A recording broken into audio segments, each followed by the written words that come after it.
Hi guys, today we will be recapping the story The Marriage Business. Please like, subscribe, and leave a comment. Bianca de Blanche, once wedded to Zachary de Arno, found herself ousted from the Arno family following her husband's passing, accused of indulging in luxury and immorality. Lost and bereft after the fall of her father's house, the once prosperous Blanche family, she roamed until she stumbled upon a dilapidated monastery on the outskirts. In the end, her journey led her to draw her last breath on the unforgiving cold stone floor. Unaware of the concept of honor, Bianca led a life as a villainess in her past, a life that starkly contrasts with the person she becomes upon her return. Currently, we're faced with a captivating scene in which we witness a young girl overwhelmed with remorse, as she pleads and prays to the Lord for another opportunity at life. As she begs the heavens for a second chance, she begins coughing up traces of blood, a stark reminder of her past mistakes. With sincerity, she vows that if granted this one wish, she will not repeat the same foolish errors. In a moment of desperation, she collapses to the ground, tears streaming down her face, lamenting her impending fate, and insisting she does not want to meet her end in this way. Eventually, she loses consciousness. In the present, she awakens from her slumber, initially questioning if she had merely drifted off to sleep after her collapse. However, she quickly notices a newfound ease in her breathing, a result of her deep slumber. With a sense of curiosity and worry, she makes her way to a nearby mirror, expecting to see her familiar self. To her surprise, her reflection does not mirror her expectations. Frustration and anger consume her as she realizes that this is not what she had in mind, prompting her to lash out by smashing objects in her surroundings. We discover that she is Bianca de Arno, the Countess Arno of Savrang. Madame Bianca, as rumored throughout the county and the nation, is perceived as an unkind wife. Her husband, Count Zachary de Arno, not only serves as a loyal vassal to His Majesty, the King of Savrang, but also holds the esteemed position of the first prince's right-hand man, His Highness Gautier. While the Count risked his life on the battlefield, he spared no expense on Madame Bianca, ordering new dresses for her every day and acquiring exquisite jewelry crafted by Savrang's renowned artisan jewelers. On certain days, Bianca would lock herself in her room, unleashing frenzied screams and ruthlessly damaging valuable furniture. Her maids passed by her room, recounting that it had been several days since she last ate or called for them to attend to her needs. One of the maids contemplates entering the room to check on her, driven by the fear that something dreadful might have transpired. However, the other maid, aware of the extent of the county's suffering due to the madame's behavior, argued that perhaps it would be for the best if something were to happen to her. She points out that there is hardly anyone in Arno who isn't aware of the toll exacted by the madame's actions, and she concludes by asserting that the madame would undoubtedly face some form of punishment. We learn that the Lord of Arno frequently changes, causing the people of the land to suffer immensely. However, after Count Zachary assumed the position of the new lord, the land began to stabilize. Madame Bianca's husband, Count Zachary, is a master of frugality and steadfast commitment. He gathers considerable wealth through his involvement in war, giving rise to the hope that he will make the county prosperous in the future. The only hindrance seems to be his extravagant wife, who indulges in a luxurious lifestyle, spending the money Count Zachary earns without restraint. Moreover, it has been 9 years since they tied the knot. Due to the constant harassment the madame directed towards the Count, rumors have circulated that they never shared the same bed. Two maids, in hushed tones, discuss the immense suffering endured by the people of the county during the times when they lacked a proper lord. They reflect on the 9-year marriage of the madame and the Count, questioning what might happen if something were to happen to the Count without an heir to succeed him. Meanwhile, in the privacy of her room, Bianca sits diligently, knitting lace. She mentions how her skill in lace-making became popular after she turned 30 and learned the art at the monastery. This realization dawns on her, making her come to terms with the current reality of her life. Overwhelmed with newfound awareness, she bursts out of her room and makes her way to see Vincent, the butler of Arno, whom she refers to as Vinky. Curiosity brimming, she inquires about her age for the year, and Vincent responds with an assured 18. Bianca, wearing a thoughtful expression, seeks confirmation if she has genuinely reached 18, then shifts the conversation to the Count's whereabouts. Vincent informs her that the Count has been stationed on the front lines of war for several months. He contemplates inwardly how Bianca doesn't appear to be interested in the Count, yet he wonders about her thoughts regarding his absence. To his surprise, Bianca queries him about the anticipated return of the Count. He responds, stating that the last communication he received from the Count indicated a return in the winter. Satisfied with the information, Bianca instructs Vincent to prepare a silver fox pelt and swiftly leaves his office. As Vincent reminisces about the Count's instructions concerning his wife, he recalls the Count's directive, highlighting that Bianca was raised more preciously than anyone else in Blanchefort and that she left everything behind the moment she married him. Consequently, he is obliged to reward her by providing the very best of whatever she desires. Vincent can't help but wish that the Count knows the kind of extravagant lifestyle the madam lives before issuing such instructions. The marriage of Count Arno seems akin to a business venture with no tangible benefits, essentially a completely ruined business. In another scene, Vincent proudly presents the fox pelt to Bianca, who warmly compliments him, expressing her admiration for his consistent thoughtfulness, both in the past and present. She praises him with heartfelt words. In response, Vincent playfully remarks that she should at least remember his name if she's going to shower him with praise. He then proceeds to deliver the news of her husband's arrival in the county. However, the narrative paints Bianca as an immature, frivolous, and somewhat insensitive wife, who displays little interest in her husband. The notion of her being hailed as Saint Bianca of Arno is a distant and unlikely future. She is shown celebrating her rebirth from the rooftop, completely disconnected from her husband's impending arrival. As the Count makes his way home and employs binoculars to search for his beloved wife, he is startled to witness her joyful from atop the building, screaming at the sky. At Arno Castle, the onlookers keenly spot the black wolf flag adorning the front of the Count's convoy, a signal announcing his triumphant return. As the Count steadily approaches the waiting crowd, Vincent, the ever-attentive servant, steps forward to warmly welcome him. With a courteous smile, he informs the Count that his feast awaits him in the grand banquet hall, prepared to perfection. Count Zachary, in gracious acknowledgement of his loyal soldiers who have journeyed a great distance, extends his gratitude. He encourages them to fill up their appetites and quench their thirst, urging them to partake in the abundant offerings of food and drink. Meanwhile, within the circle of Arno's esteemed army commanders, Xavier, Gasper, and Robert, a hushed conversation unfolds. They share stories and discuss the recent events on the battlefield. The discussion is interrupted when Madame Bianca, the Count's elegant wife, suddenly appears. She inquires about the Count's whereabouts, and with gentle voices, they relay that he has retired to his chamber, preferring to refresh himself with a bath before having his meal. The surprise in the commander's eyes doesn't go unnoticed as they realize how much Madame Bianca has grown during the Count's absence. The flashy white fox fur draped over her shoulders draws their attention, prompting Xavier to remark on her increased desires and improved tastes. He marvels at the rareness of her fur, considering the challenge in obtaining it, as white foxes are rarely seen. However, Robert swiftly intervenes, cautioning Xavier against passing judgment on the Count's indulgences. Tempers flare briefly as they exchange words, and Robert advises Xavier to work on his facial expressions, which display displeasure. As the discussion intensifies, Gasper, the thoughtful observer among them, wonders aloud about Madame Bianca's sudden search for the Count. His question, though seemingly redundant, holds a kernel of interest. It becomes clear that this is the first time she has come out to greet her husband following his return. Her swift departure to his chambers is a testament to the importance of the discussion she wishes to have with the Count. As she reaches the entrance of her husband's room, she notices the door is slightly open and sees him while undressing, engaged in a conversation with Vincent. The Count becomes aware of her presence at the door and calls her attention, inquiring if her visit is of utmost urgency. He also gestures toward Vincent, suggesting that he can assist her if needed. Her brow furrows in response, and she questions if a matter must be urgent for her to meet him.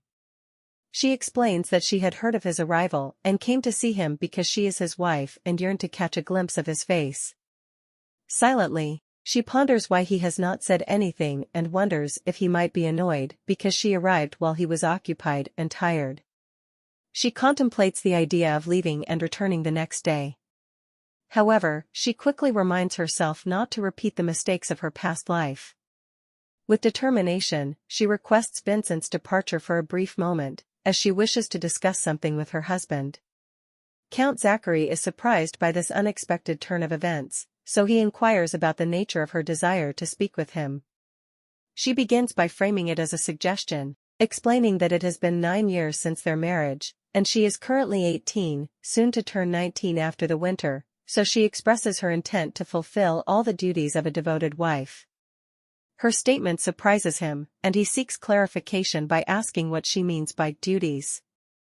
She responds by stating her readiness to bear his heir. In the past, a noble lady's life was often governed by the institution of marriage.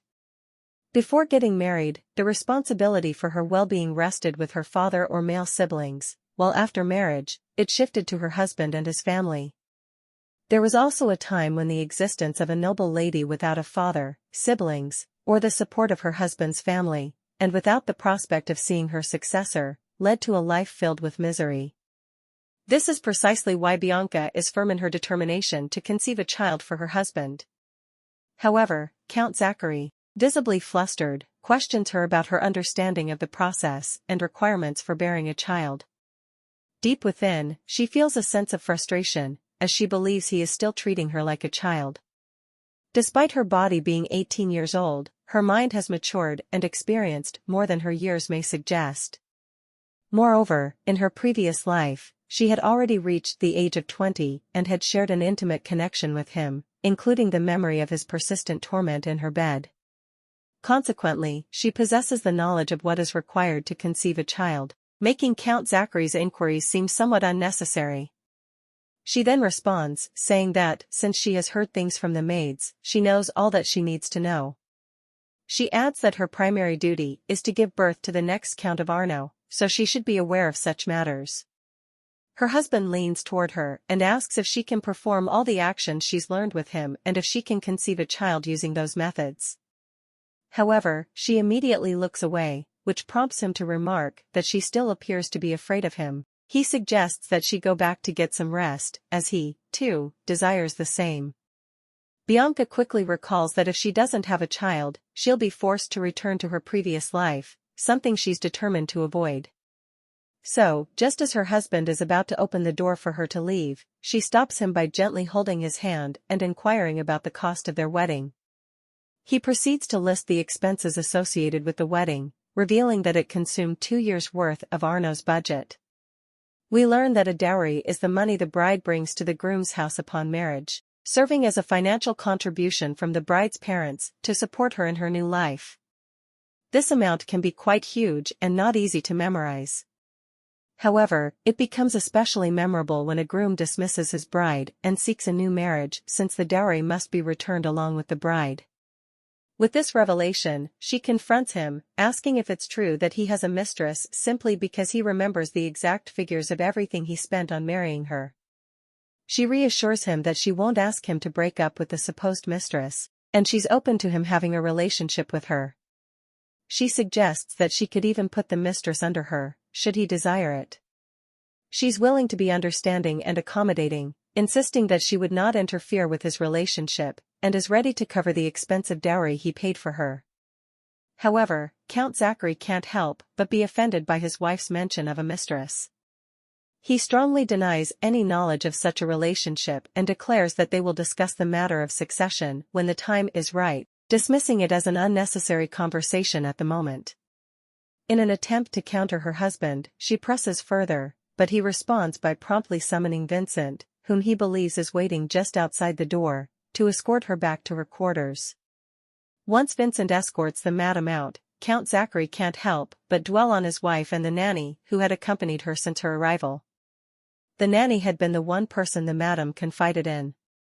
Just then, he spots the fox pelt belonging to his wife on the ground and picks it up, reminiscing about his wife's early days in Arno. He recalls how the madam would cry upon making eye contact with him, and how she used to avoid him upon his return from the battlefield, citing the scent of blood.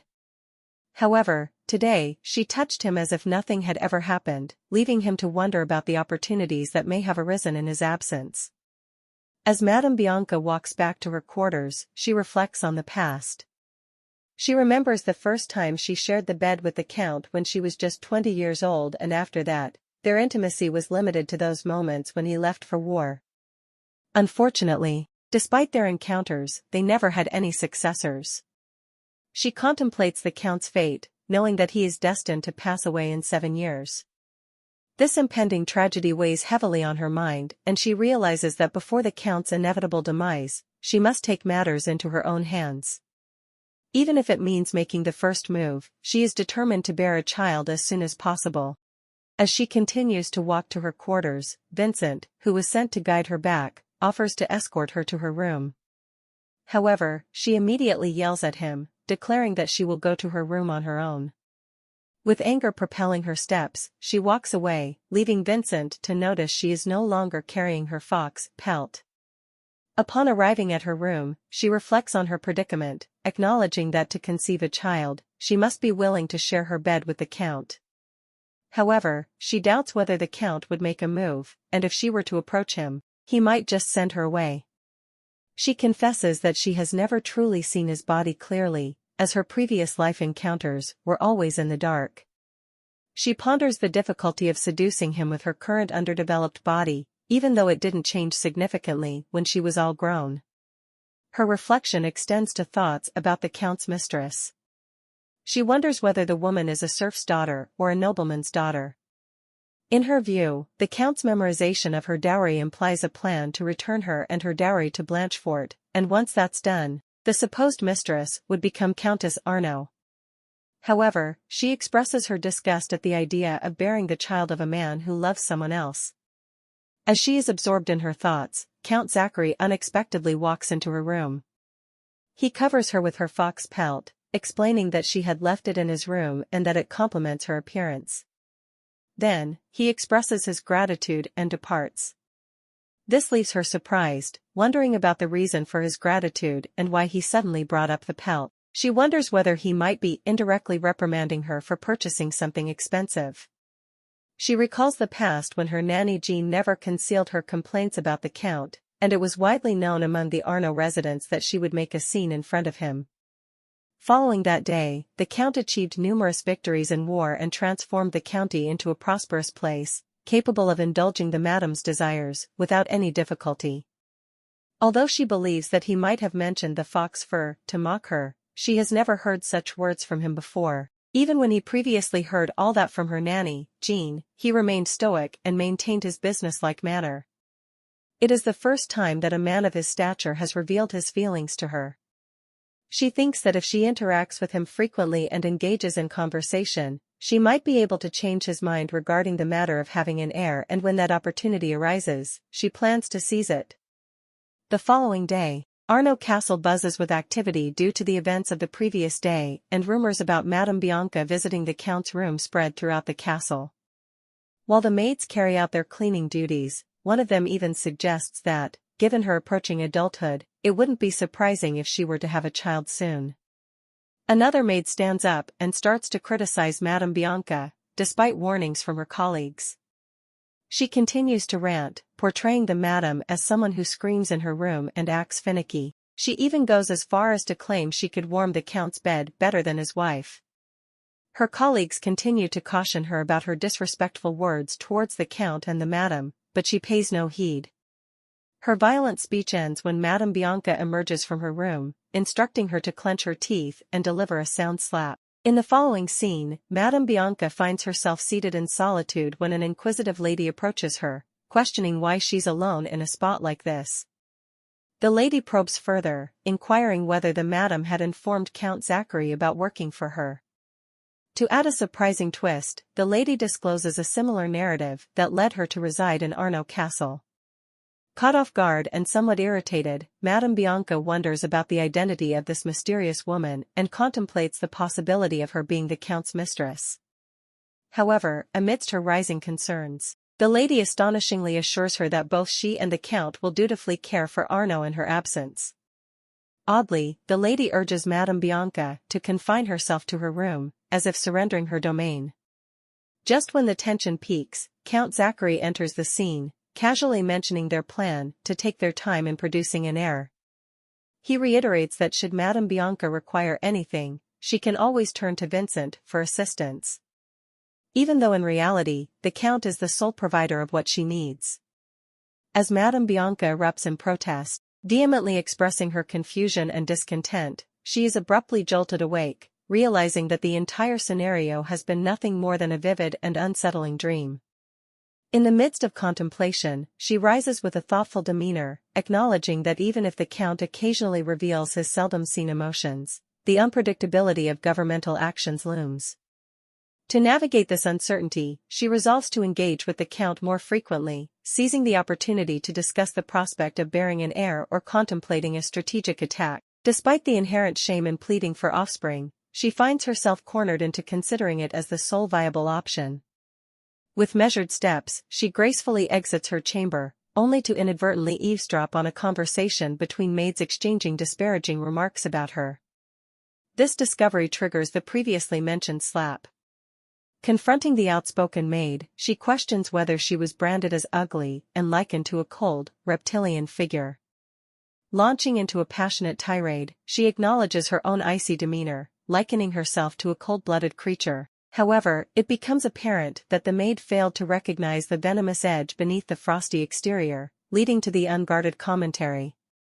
Infuriated by the disrespect, Madame Bianca commands another maid to fetch a stick. Simultaneously, she continues berating the outspoken maid, warning her that today's unfavorable mood surpasses any previous ones. This ominous declaration suggests that the maid is about to face the full force of Madame Bianca's wrath.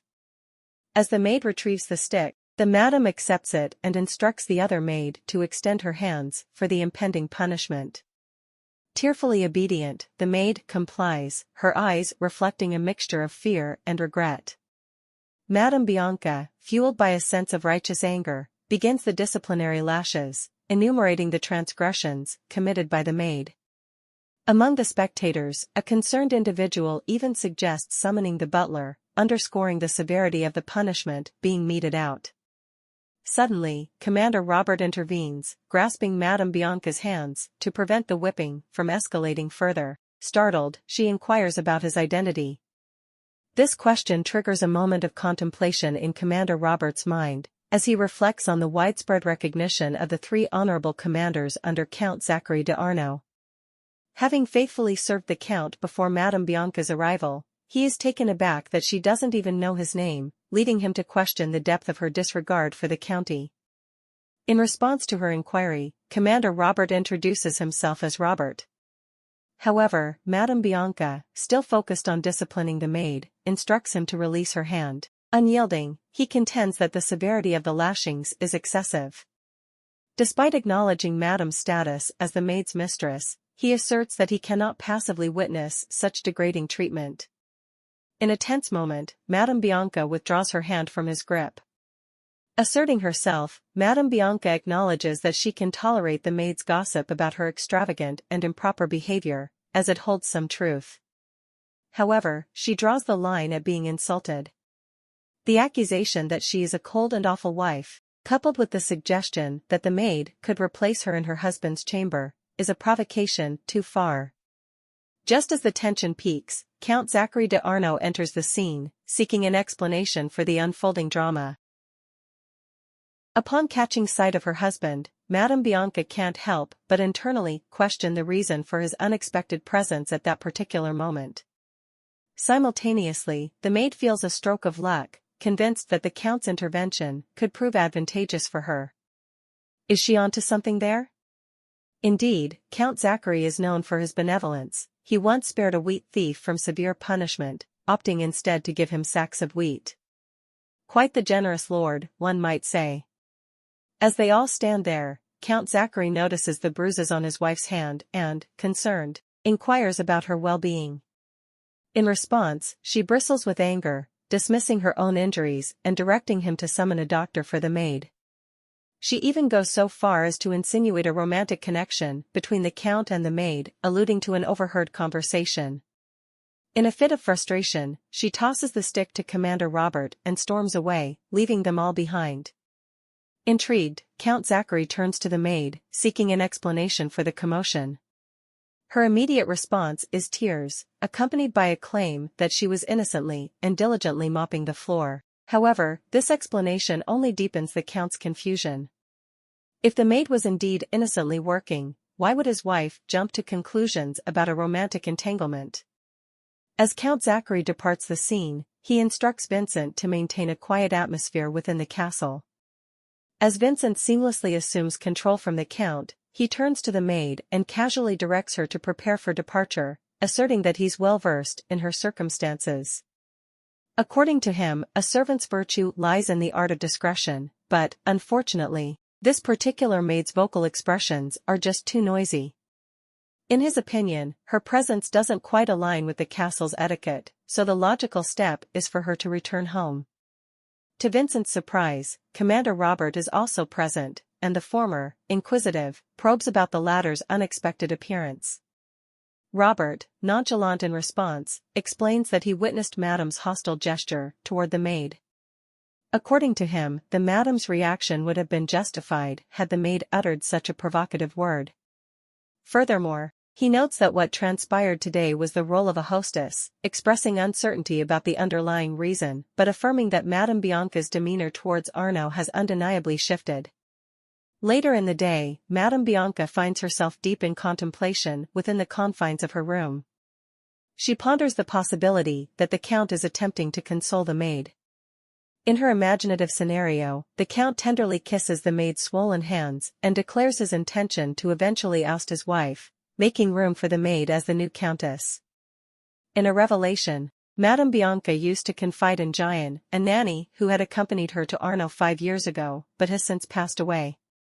With no maid to attend to her and lacking any support, Madame Bianca faced a challenging period of solitude.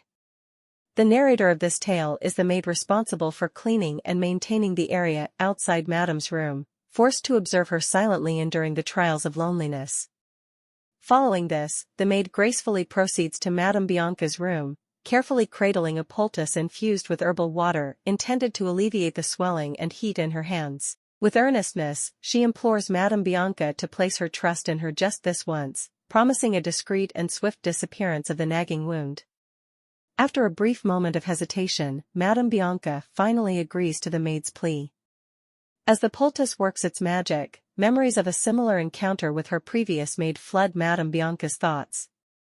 Intrigued, she queries the maid for her name, and with soft-spoken confidence, the maid reveals herself as Yvonne. The efficacy of the treatment prompts Madame Bianca to express her admiration and inquire about the possibility of receiving another herbal compress the following day. Overwhelmed with a sense of accomplishment, the maid readily agrees, thrilled to have found a way to assist Madame Bianca. Yet, Madame Bianca's mind wanders back to her earlier reflections on the precarious nature of her position in Arno.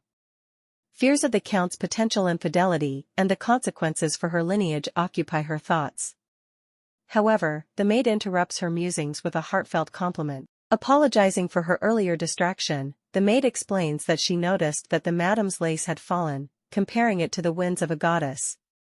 Entranced, she hands the delicate fabric to Madame Bianca, who, at that moment, realizes that even without the assurance of the Count's heir, father, or brother, she possesses a formidable strength, a weapon in the form of exquisite beauty and admiration. Will Madame Bianca be able to get her husband to grant her request? Well, please leave a comment if you'd like to find out in another episode.